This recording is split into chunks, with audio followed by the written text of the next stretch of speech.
গতি গতি আমি বুঝি না সে কখন সকাল হয়েছে, কিন্তু এই মানুষের ওঠার কোনো নাম নেই। এদিকে আমার সকালের সব কাজ শেষ, দেখো এখনো কেমন নাক ডেকে ডেকে ঘুমাচ্ছে। বলছি উঠবে না নাকি? সকাল তো আর এখন হয়নি। এদিকে ক্ষীরগুলো ঠান্ডা হয়ে যেতে লাগলো। এমন ভাবে শুয়ে থাকলে সংসার আর চলবে না মনে হচ্ছে। আরে এত চিল্লাচিল্লি করো না তো বউ। ভালোভাবে ডেকে দিচ্ছে আর সেটা আমার চিল্লাচিল্লি করা হয়ে গেছে। এই সংসারে আমার কোনো দাম নেই। কাজ করব, খেটে খেটে মরবো, আবার সকলের কথাও আমাকেই শুনতে হবে। এই হলো আমার কপালের দশা।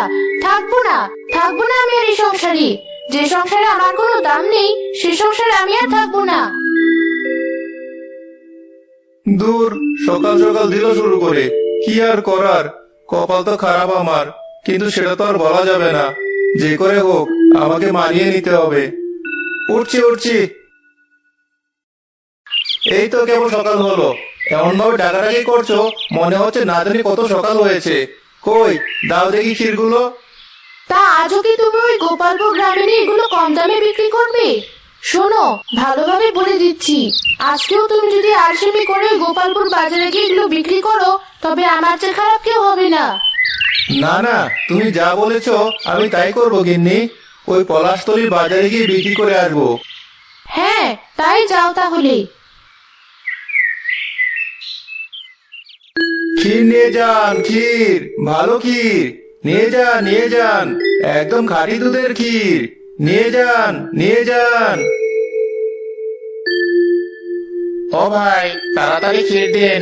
আপনার ক্ষীরের অনেক নাম শুনেছি, তখন থেকে খাওয়ার বেশ শখ ছিল, তবে কখনো খাওয়া হয়নি। আজ যখন সুযোগ পেয়েছি তখন খেয়ে দেখি কেমন স্বাদ। নিন ভাই নিন, নিশ্চিতভাবে নিতে পারেন।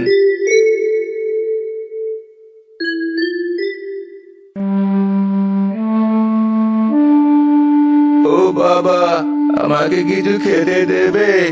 আমার কাছে কোনো পয়সা নেই। আজ কদিন হলো কিছু খাই না বাবা, বড্ড খিদে পেয়েছে। আমাকে দয়া করে কিছু খেতে দাও বাবা। আহারে, বেচারা কেমন অসহায়ের মতো করে বলছে। ওকে কিছু কিনে খেতে দিতে হবে। বউ তো হিসাব করে দিয়েছে, কি করি এবার? এই তো বুদ্ধি পেয়েছি, বউকে না হয় বলবো আমার খিদে পেয়েছিল তাই আমি কিছু কিনে খেয়েছি, তাহলে কথা দুটো কম শুনবো। আবার এদিকে এই লোকটাকে কিছু কিনে খাওয়াতেও পারবো। হ্যাঁ তাই করি তাহলে। আচ্ছা, আপনি এখানে একটু বসুন, আমি এখনই আসছি। এই যে খাবারটা খেয়ে নিন। আহা, কত স্বাদ! কতদিন আমি খাইনি, প্রাণ ভরে খাবো আজ।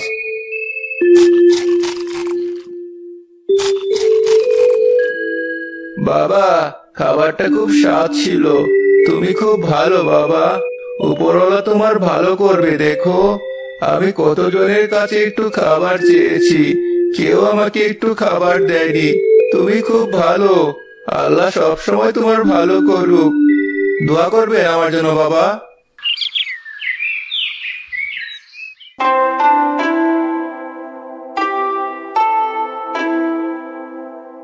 ক্ষীর তো সব বিক্রি করা শেষ, এবার তাহলে বাড়ি যাই। গিন্নি, ও গিন্নি, কই গেলে তুমি? কি হলো, কোনো সারা শব্দ কিছুই পাচ্ছি না, কোথায় গেলে? কি হয়েছে? বাড়িতে এসে কানের মাথা খাচ্ছ দেখি। কি এমন উদ্ধার করে এসেছো তুমি? এসে এইভাবে চিল্লাচিল্লি করছো, বলো কি হয়েছে? সারাদিন পর এখন একটু বাড়িতে আসলাম, তাও এমন ব্যবহার তোমার? কোথায় একটু পানি দেবে তা নয়, কথা শোনাচ্ছ। আমার প্রতি কি তোমার কোনো মায়া নেই বউ, যে সবসময় আমার সাথে এমন করো? তো কি করব, ভালো ব্যবহার পাওয়ার মতো তুমি কোনো কাজ করো নাকি? আমার পুরা কপাল তো, সকাল সকাল প্রতিদিন ক্ষীর রান্না করে দিই, আর তার অর্ধেক তুমি বিনা পয়সায় মানুষকে দিয়ে আসো। এতে কি আর সংসার চলে? তোমার তো সংসারের কোনো চিন্তা করতে হয় না। তুমি বুঝো না কেন গিন্নি, এই দুনিয়ায় আমার আপন বলতে কেউ নেই, শুধু তুমি আর আমি। মানুষকে মাঝে মাঝে একটু দিয়ে আসি, যদি কোনোদিন কোনো বিপদে কাজে আসে। আর এই দেখো আজ কত টাকার ক্ষীর বিক্রি করেছি। থাক, আমাকে আর বোঝাতে হবে না, যা বোঝার আমি বুঝতে পেরেছি। ঘরে এসে কিছু খেয়ে আমাকে উদ্ধার করো। টাকা তো দেখছি কিছু কম। আমি যা হিসাব করেছিলাম তার সব টাকা তো এখানে নেই। এই সেরেছে। শোনো গিন্নি, আমার একটু খিদে লেগেছিল, তাই আমি একটু বাজার থেকে খাবার কিনে খেয়েছিলাম, তাই কিছু টাকা কম। ঠিক আছে।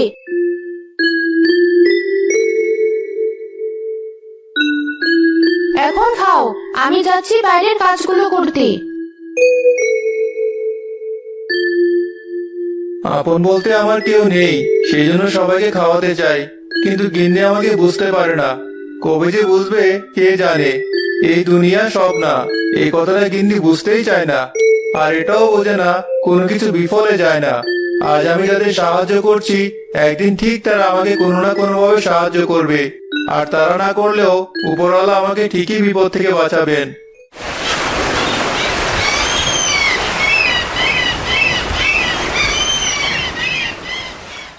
কই গিন্নি? কি হয়েছে? সকাল সকাল এমন করে ডাকছো কেন? বলছি আজ আর আমি বাজারে যাব না, ভাবছি একটু জমিতে যাব। অনেকদিন হয়ে গেছে বেগুন গাছগুলো পরিষ্কার করা হয়নি, ভাবছি সেগুলো পরিষ্কার করব। তুমি রান্না শেষ করে আমার জন্য খাবার নিয়ে এসো, খাবার খেতে এলে আমার দেরি হয়ে যাবে। যাও, মানুষকে বিনা পয়সায় খাওয়ানোর থেকে মাঠে গিয়ে কাজ করো। তাতে তাও 2-4 দিন বাড়ির সবজি রান্না করে খাওয়া যাবে, আবার ঘরে দুটো পয়সা আসবে। বউটার শুধু টাকার চিন্তা, দিনরাত শুধু টাকা টাকা আর টাকা। টাকা ছাড়া তার মুখে যেন আর কোনো কথাই নেই। দাঁড়িয়ে দাঁড়িয়ে কি ভাবছো তুমি? না, কিছু ভাবছি না। আমার গামছার ছাতাটা দাও দেখি। এই নাও তোমার গামছার ছাতা। ঠিক আছে গিন্নি, এবার আমি চললাম।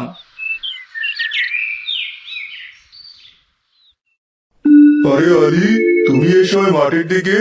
তোমাকে তো অনেকদিন এদিকে আসতে দেখি না, তা আজ হঠাৎ কি মনে করে? হ্যাঁ, অনেকদিন হয়ে গেল বেগুন গাছগুলো যত্ন নেওয়া হয়নি, তাই একটু আসলাম।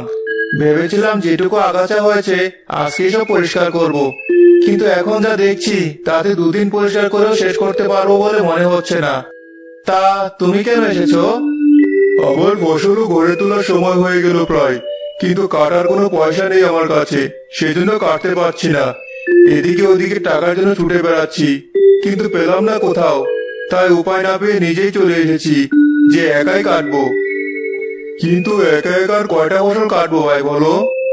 আহারে, বাড়িতে গিয়ে দেখো তোমার ভাবি আছে, গিয়ে আমার কথা বলো যে টাকা চেয়েছে। যাও দেখি নিয়ে এসো, তারপর সেটা দিয়ে তোমার ফসল ঘরে তোলো। তুমি আমাকে বাঁচালে ভাই, না হলে আমার কি হতো কে জানে। আচ্ছা, আমি এখনই যাচ্ছি। ঠিক আছে, যাও।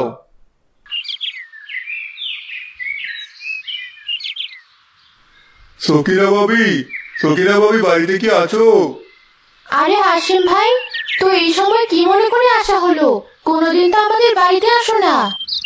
মাঠে গিয়েছিলাম, সেখানে আলী ভাইয়ের সাথে দেখা হলো। ভাই টাকা দিতে বলেছে। টাকা? মনে হয় কোনো কাজে লাগবে, না হলে এখন তো টাকার দরকার নেই। আচ্ছা ঠিক আছে, তুমি এখানে দাঁড়াও, আমি তোমাকে টাকা এনে দিচ্ছি। আচ্ছা ঠিক আছে, যাও।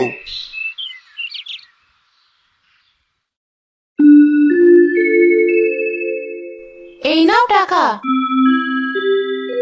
আচ্ছা ভাবি, আমি তাহলে এখন চলি। না, গিন্নিকে বললাম যে একটু খাবার নিয়ে এসো, এখনো তার কোনো খোঁজ নেই। যাই, একটু ওই বড় গাছটার নিচে গিয়ে বসি।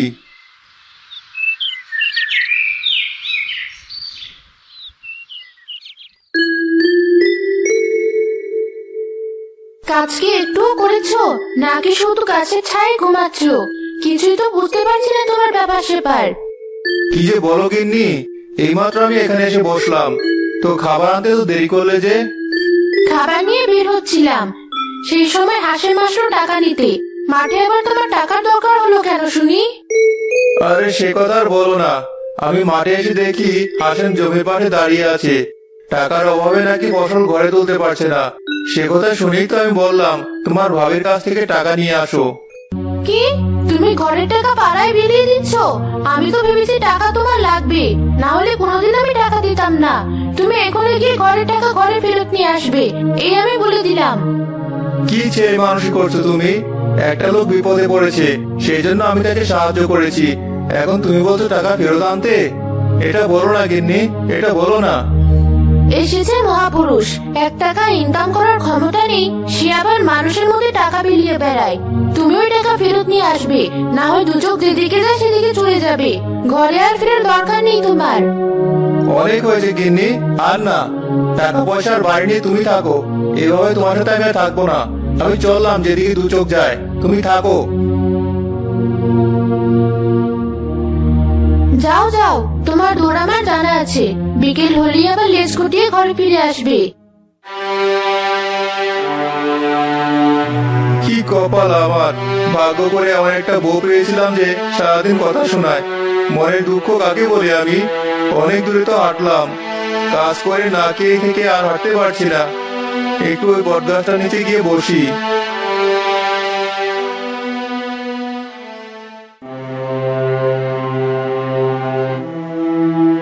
এ কি করলাম আমি? রাগের মাথায় লোকটাকে দুখালি কথা শোনালাম, রাগ করে চলে গেল লোকটা। কত খুঁজলাম, কোথাও পেলাম না। এখন কি করি? ঘরে তো চাল ডাল টাকা পয়সা সব শেষ হয়ে গেল। এখন আমি কি খাবো কিছুই তো বুঝতে পারছি না।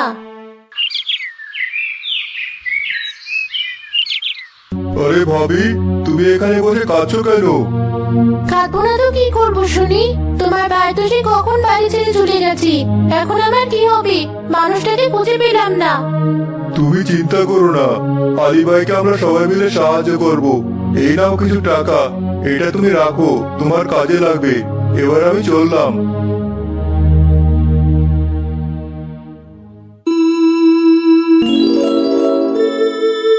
আলী, ওঠো আলী। কে কে তুমি? আমি পড়ি, আমি তোমার ব্যাপারে সব জানি। আমাকে কিছু বলতে হবে না। এবার তুমি বাড়ি ফিরে যাও, তোমার ভালো হবে। আর যেতে যেতে সামনে একটা কুটির দেখতে পাবে। পৃথিবীতে ওই কুটিরটা আমার ঘর। তুমি সেখানে গেলে একটা জিনিস পাবে, আর যেটা পাবে সেটা তোমার। এবার তুমি যাও আলী, এভাবে আর থেকো না। তোমার বউ তোমাকে খুঁজছে। পরি, পরি, কোথায় চলে গেলে? এ কি, আমাকে কিছু বলারও সুযোগ দিল না? না না, আমি বাড়ি যাব না। বাড়ি গেলে গিন্নি আবার আমার সাথে অমন ব্যবহার করবে। কিন্তু পরি তো বললো বউ আমাকে খুঁজছে, তার মানে সে কষ্ট পাচ্ছে। এবার তাহলে বাড়ি যাই, পরে যদি আবার অমন করে তো একবারে চলে আসবো।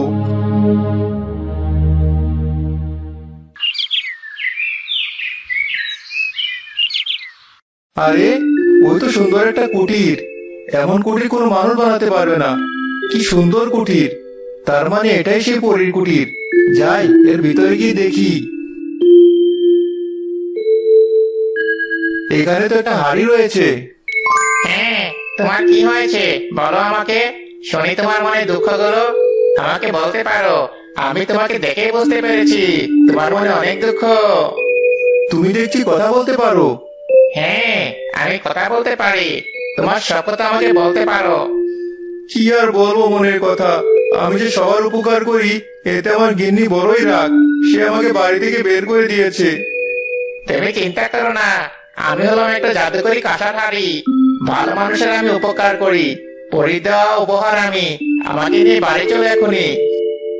ওমা, সত্যি বলছো তুমি? এটা কি সম্ভব কখনো? হ্যাঁ, এখন তুমি আমাকে নিয়ে বাড়িতে ফিরে যাও। বাড়িতে গিয়ে আমার ভেতরে একটুখানি করে ক্ষীরের চাল দেবে। এক হাঁড়ি ক্ষীর হয়ে যাবে।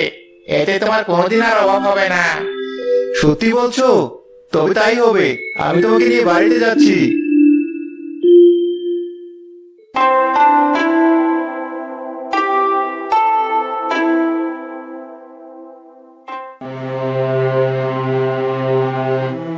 গিন্নি, ও গিন্নি, আর কাঁদতে হবে না।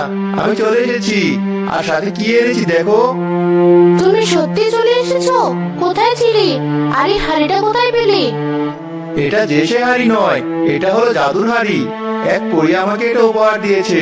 এটাতে আমি ক্ষীর রান্না করব। কোনোদিন আর আমাদের অভাব হবে না। এমনটা তো কোনো কালেও শুনিনি। কি বলছো তুমি? মাথা ঠিক আছে তো তোমার? হ্যাঁ গিন্নি, হ্যাঁ। চলো চলো, গিয়ে আমরা হাড়িটা পরীক্ষা করে দেখি কেমন তার গুণ। হ্যাঁ চলো, ভিতরে যাই।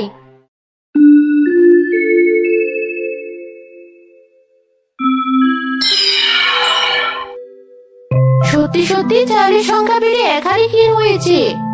কই দেখি দেখি, তাই তো, আমাদের আর কোনো অভাব থাকবে না এবার। এগুলো বাজারে বিক্রি করবো এবার থেকে। ঠিক আছে, আর তুমি এবার থেকে লোকদেরও বিনা পয়সায় খাওয়াতে পারবে। আমি আর তোমায় কিছু বলবো না। যাক, তুমি তাহলে এতদিনে বুঝলে গিন্নি, আমি এতেই খুশি।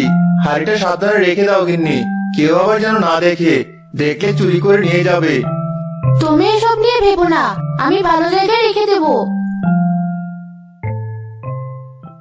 গিন্নি দাও দেখি, শির দাও, বাজারে বিক্রি করে আসি, আর গরিব অসহায় লোকদের খাবার দিয়ে আসি। এই নাও, ভালোভাবে বিক্রি করো, আর সবাইকে যত ইচ্ছে খেতে দিও। আমার আর কোনো অভিযোগ থাকবে না। ঠিক আছে গিন্নি, এবার তাহলে আমি আসি। এভাবে ক্ষীর বিক্রেতা আলী ও তার গিন্নি সখিনা সুখে শান্তিতে বসবাস করতে লাগলো।